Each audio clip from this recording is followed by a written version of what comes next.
All right, hey guys, what is going on? It is Intelligent Psycho back once again for another movie review, and this time it's for the latest film, Ron Howard film, goes by the name of Eden, directed by Ron Howard, the story by him and Noah Pink.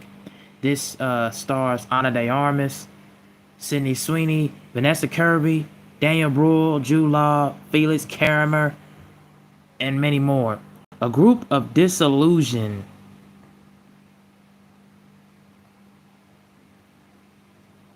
Europeans, a group of disillusioned Europeans settle on a remote, uninhabited island in the Galapagos. They soon discover that the greatest threat isn't the brutal climate or deadly wildfire, but one another. As tensions spiral and desperation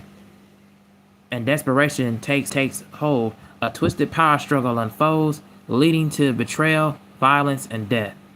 So I had no whereabouts of anything with this movie whatsoever. I didn't see no trailers at the beginning point of the year. I didn't hear anything as far as an announcement when this was coming out. I just know that I saw this. All I saw was that advertisement or a actual like cover of the movie as you see here. I saw the cover art of the movie was saying August 22nd, and I saw that Ron Howard was behind the project. So I'm like, you know what? I like most of Ron Howard's films. I think he's a pretty solid filmmaker. So I'm like, okay, I'm gonna probably check this one out. And I read the title and basically the synopsis of it, and it pretty much intrigued me. So I went to go see this in the movie theater last night, and I gotta say, man, I really did enjoy this movie. I think this is definitely one that you'll take it with a grain of salt. It's one of them ones that are very much of a slow burn. It's 2 hours and 9 minutes long, 125 minutes of runtime. So it definitely has its lasting runtime. It's the beginning of the events taking place in 1929. Uh, Basically, these families, disillusioned Europeans, because of their homelands being terrorized during the events of World War One, so they all moved to this island in the Galapagos. But they all can't own it. They all can't, renovate all on their own to really live in it. So what happens was Dr. Frederick Ritchie, played by Jude Law, and Dora were pretty much the ones that settled on here. Then of course Margaret Whittemer, her husband and her son into the Florinia and the Galapagos. So then they end up moving, and they end up trying to isolate themselves and see if they can settle in this Florinia and this island, and they end up liking it. And so they all are all around this big island. And so when they all end up having this little gathering, this little like ceremonial, this little gathering, the Baroness, played by Ana de Armas, brings up a contract that she ends up having to take all of the rights and all of the control over Floridia, all over the Galapagos. And so Frederick Ritchie does not like this. He goes constantly back and forth. He ends up, because he's a book writer also. He's a doctor, but he also ends up writing this book, and he wants to continue to finish this book while on the island. End up having to, in the midst, turning that in and end up getting it published. Pretty much was his goal in mind. And the main thing that I really like about this film, I will say, is I really like the back and forth, the dialogue between everybody, from Dora and Margaret, from Frederick Ritchie, and also Robert Phillips, and the Baroness, played by Ana de Armas, and the guy, and then also the guys that come into the film that are mainly like filmmakers and more like firefighters. They come in as well. I like the back and forth. I like the dialogue overall, the exchange. It didn't feel like a slow burn to me. It didn't feel dull. It didn't feel boring. It felt like I was continuously invested into what's going on. Uh, Another major highlight for me, I gotta say, is not just the characters and not just the dialogue. But a major highlight for me is the pacing. The pacing for me just really hit. It really hits for me.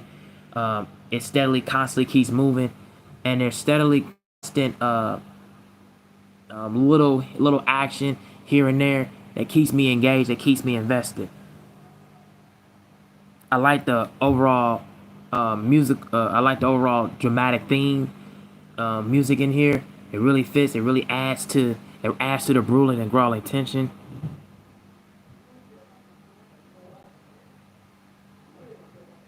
It really adds to the gripping tension that adds certain involvement to it. And also, what happens is that these all of these couples, these families, they all end up having a big settlement, a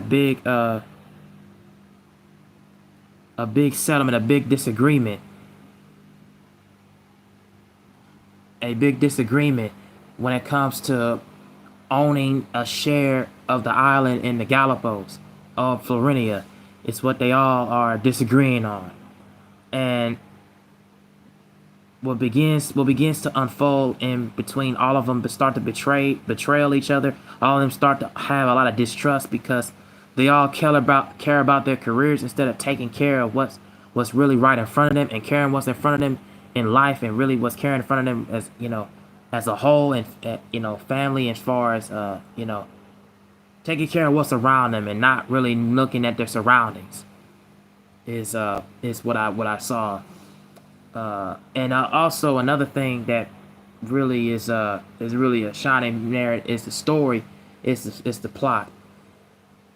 It's mainly the storyline, and mainly the subplot is really what I really enjoyed about it as well, because it really gives an accurate and a really good description on what it's like to really be involved when you have a surrounding of cast, a surrounding of families that really are trying to decide and decipher, decode, and depict who gets to have this share of this island, who gets to have this share of this area that pretty much is around it. And also another thing that really adds to it with the storyline and the plot, it very much is compelling. It very much is intriguing and interesting because it keeps me, and as I said before in the beginning, it keeps me engaged. It keeps me centerfold. And I think for those of you who really want to really get a good story about the events of what goes on, what it feels like to really know that you have everybody in a stake in a share of property, and they know, and all of them don't even have no primary like guard or ownership of it. They just live inside of it, and they try to adapt to their environment, but they don't adapt. They all turn against each other at the end of the day. And we end up seeing in the second half, Margaret, played by Sweeney, who really gives off a good performance in here. She ends up having to combat certain stories that Dora and Dr. Frederick Ritchie was writing, and they end up having to combat everything because what they were pretty much saying was they felt like they were being, held out. They were being held not in control of this island, not in control of the Florinia area, and Margaret was having to combat everything years later and write against everything. And I really do believe that Sydney Sweeney really gave off that performance as Margaret Witter. I think she really gave off a really good performance. And Daniel Bruhl, in my opinion, who plays the husband in here, he really was a standout performance. He really gave everything, gave it all he got. The main criticisms that I have for this film is I do think that it's not as particularly nuanced as far as the script writing. It's not as particularly nuanced, and what I mean, it's not as particularly like groundbreaking or changing your wheel or anything. And I feel like the third act felt very underwhelming. It felt very surface level. It didn't really, and because we kind of seen, like I said, about Margaret Whitmer combating the writing of Dora and Dr. Frederick Ritchie, because they pretty much said that, and if you didn't know, that they were trying to find the survival and trying to find the mystery of who killed Robert Phillipson and the Baroness, and they all go throughout this whole thing of what was going on, who was responsible for that events, and they end up blaming her, and they end up blaming her husband in as a responsibility, and she ends up having to combat everything. So I do think the writing and overall it's not as groundbreaking. I feel like the script writing has its good and has its bad, and I do feel like it felt very underwhelming, and it felt like the third act felt very underwhelming. It felt very undervalued. So those would be my main criticisms of the movie. But overall, I think this film, if you like those war battle in the trenches, violence and betrayal, and death, and you pretty much are invested in these war movies, and basically invested in just a character study and a character study and a character driven story, you'll definitely enjoy this one. I definitely think you will have a lot of things to really take away from it. So overall, I gotta give this movie a solid, I give it a solid 2.5 out of 4 stars. It's good, but it's not particularly great. I gotta be in a certain mood to watch this, and I just don't know if I'm gonna be in the mood to watch this again. But I would say definitely check it out. Definitely find a way to stream it if you can. Watch it on your best sound. Watch it on your best.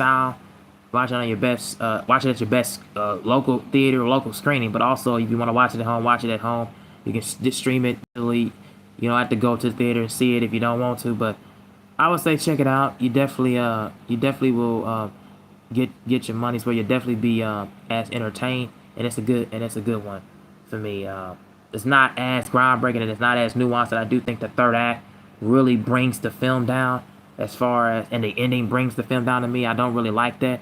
So, and it felt very underwhelming and anticlimactic. So, yeah, those are my thoughts about Eden.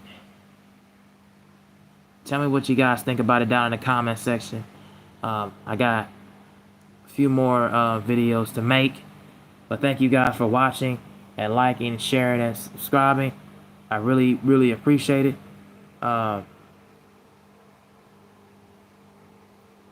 Braden, Boatshirt, how you doing? Yeah, I'm just doing a movie review on the Eden. So, Eden movie. So, the Ron Howard movie called Eden. So, tell me what you think if you've seen it. If not, and anybody else, tell me what you think about the movie down in the comment section, or even in the chat room, or as you replaying it. So, thank you for watching. I'm out.